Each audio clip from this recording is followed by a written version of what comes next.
We are back. What is the word, y'all? Let me know where you're tapping in from. Let me know how long you've been here, y'all. I need y'all to do that every video. It helps the video get, pushed out there more. Pause. Anyway, Poetic Flacco, he uploaded a video. And this, I don't know what called, I think the thumbnail called me. It says she's guilty. Yeah. We're about to learn something new, I guess. I didn't tap into the show the father was on, but I think Flacco did. So let's check it out. This Tory Lanez and Megan Thee Stallion situation that we've been covering for the last year and a half, it's scary. And it gets scarier the more you dig through the rabbit hole, because the deeper you go, the quicker you realize this is much bigger than Tory Lanez and Megan Thee Stallion. As we dig deeper and we learn more about the situation, new characters begin to get introduced, like George Gascon, the district attorney for Los Angeles, who just lost his re-election. We heard, that possibly he could be exonerated here. I want you to give my audience what they don't know and your analysis of actually what went down. Well, first and foremost, thank you for having me. And I got to tell you, I've been involved in looking into this case for almost about 6 months exactly now. It was brought to me by a board member, Diana London, with the Caldwell Institute for Public Safety, who regularly says she believed Tory Lanez was innocent.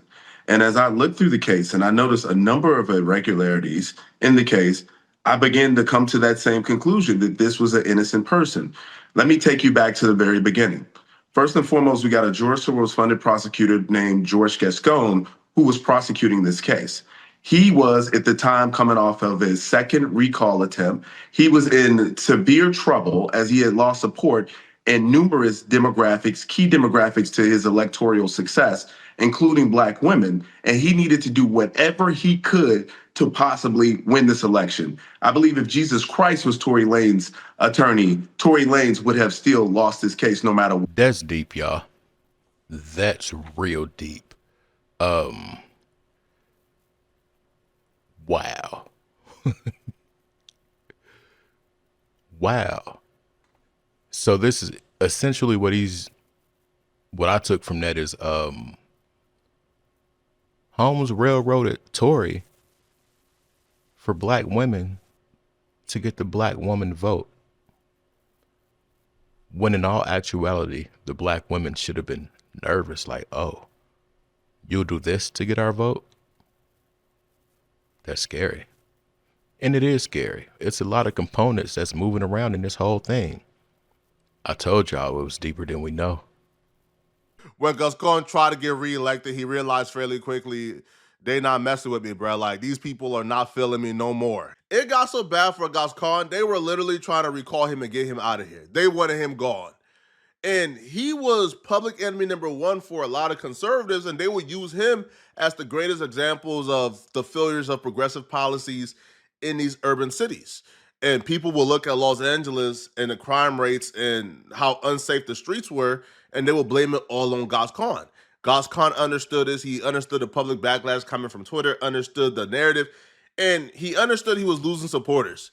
So him doing this, him going full progressive mode, doing things in his Tory Lanez case that he didn't do for other cases to try to win over the hearts of rap fans, of Black women who support Megan Thee Stallion, to send a message, that's not too far-fetched, to be honest.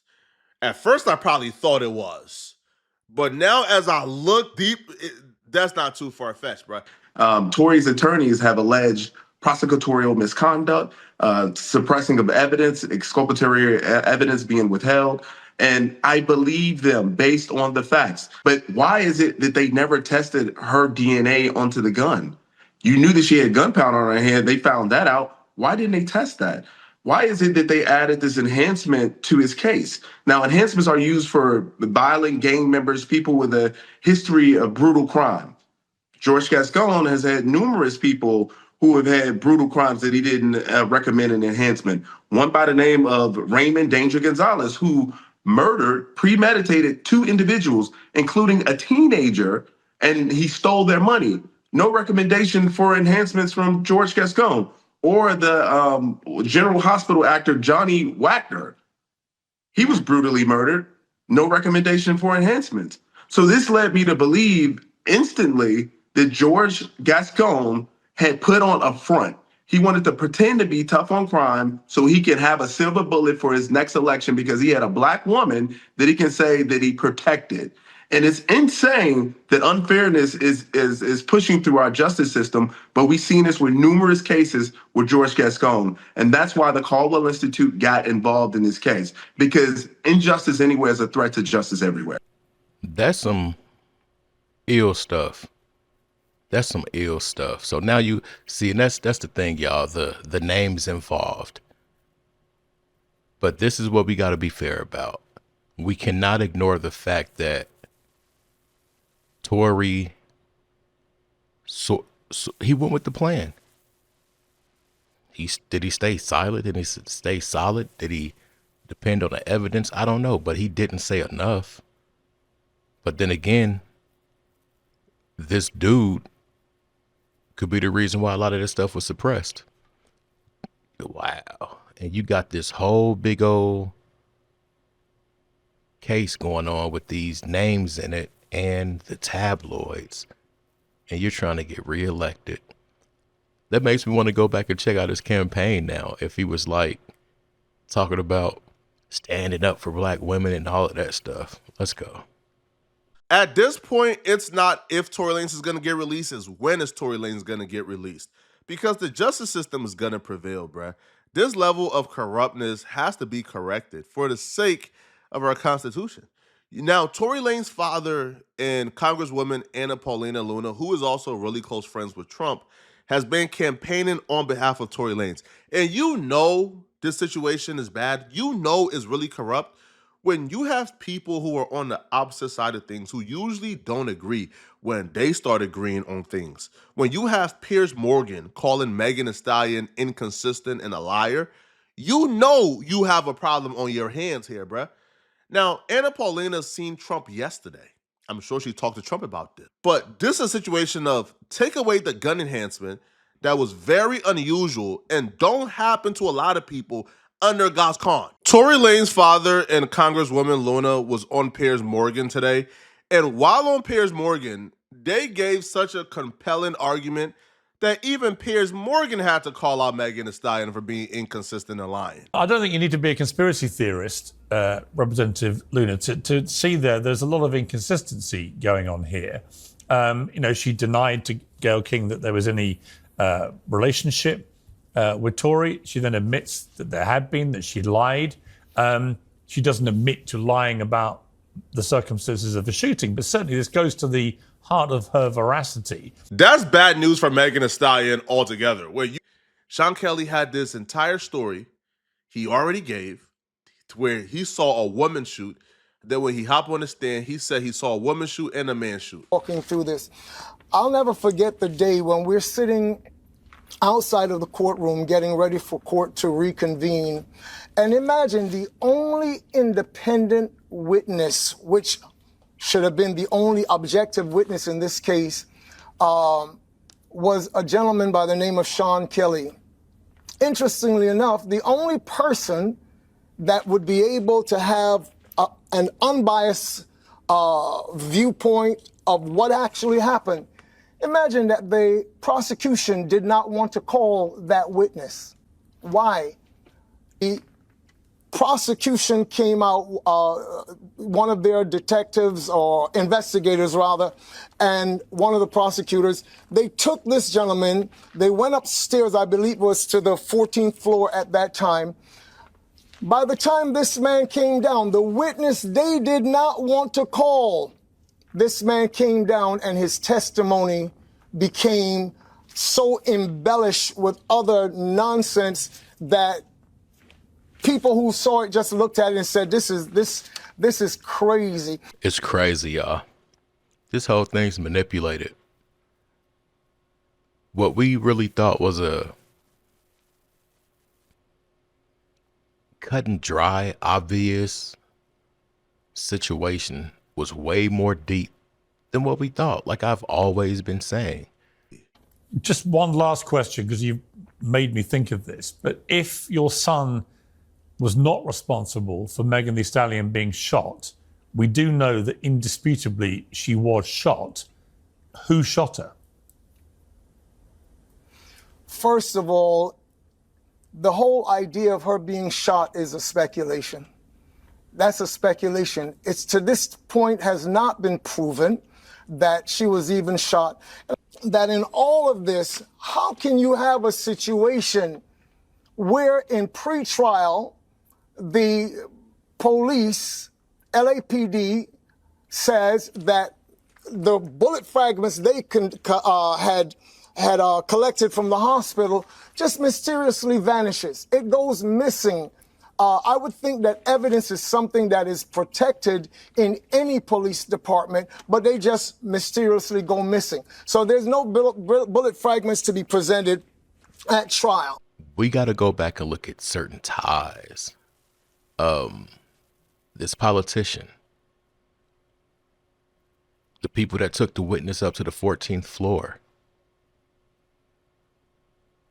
Kelsey's immunity. Come on, y'all. He had all the dominoes stacked against him.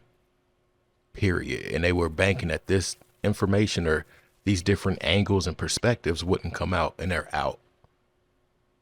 I don't know. I just want to know what happens to Meg. And Kelsey. Well, Kelsey got immunity. That bodyguard, y'all. I think it's set on his conscience. I really do. I think it's set on his conscience, and he just couldn't deal with dude getting touched. It's either that or some money drying up. It's something, y'all. It's something. Because an act like this ain't something you can just sit on and just, yeah, let's go. You have a situation where a gun is shot, and the gun, which is supposed to be your main piece of evidence, does not even show up at court, but some picture of a weapon that resembles this is the type of weapon they say that was used. The weapon does not show up at court. There is absolutely no, we hear this point of 0.1% of his DNA on the gun. Do you know what that actually means when you investigate it?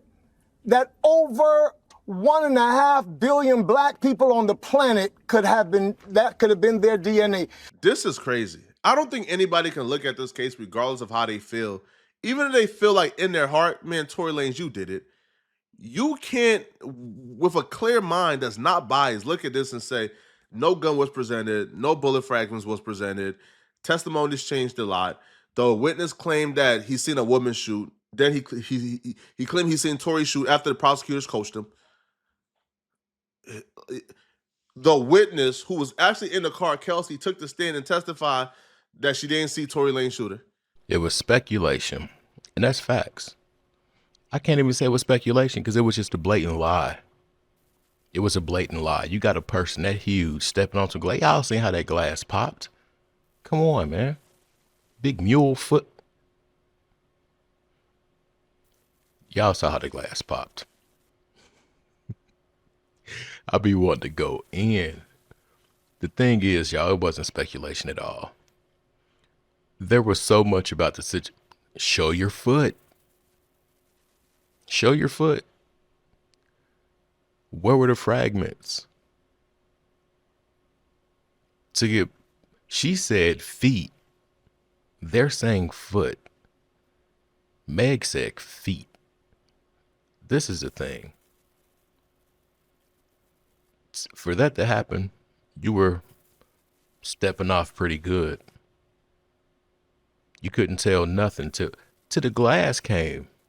For real, for real. Then on the side of the road, she's on the sidewalk. She goes up on one foot. Probably because that glass was in her foot. She was stepping out the vehicle, y'all. Come on, man. Anyway, let me know where you're from. How long you been here. If you have any more updates on this situation, shoot them over to Trap Nerds 1, Insta, or well, I can't. Or just say it in the comments. You can't post links in the comments. It'll block them, but just say it in the comments. I'm out. Peace.